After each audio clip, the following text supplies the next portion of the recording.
Bro ఒకటి cocktail ఇయ్యవా? కాకి toilet నా దగ్గర ఉండదన్నా. నీ దుంపదేగా నేను కాకి టాయిలెట్ ఎవరు అడిగింది? నేను అడిగింది కాక్టైల్ రా. నీ దగ్గర ఉన్న కాయలన్నీ కలిపి చేస్తే దాన్నే కాక్టైల్ అంటారు. అవునా, అన్ని కాయలు కలిపి జ్యూస్ చేసేయాలన్నా. 2 నిమిషాలు కూర్చో చేసిస్తా. ఇగో అన్న అన్ని కాయల జ్యూసు. నువ్వు అన్నట్టే అన్ని కాయలు వేసినా కానీ ఒక్క కాయ వేయలే అన్నా.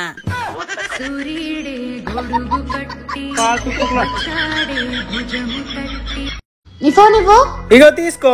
నీ ఇన్స్టాగ్రామ్ పాస్వర్డ్ చెప్పు. 2814. నీ వాట్సాప్ పాస్వర్డ్ చెప్పు. 3298. నీ స్నాప్చాట్ పాస్వర్డ్ చెప్పు. 6742. నీ క్రోమ్ పాస్వర్డ్ చెప్పు. అమ్మో చెప్పా. ఎన్ని యుగాలైనా ఎన్ని అవకాశాలు ఇచ్చినా మనిషి మారలేడు. అక్కి, నీకు నేనంటే ఇష్టమా, మమ్మీ అంటే ఇష్టమా? నాకు పక్కింటి ఆంటీ అంటే ఇష్టం.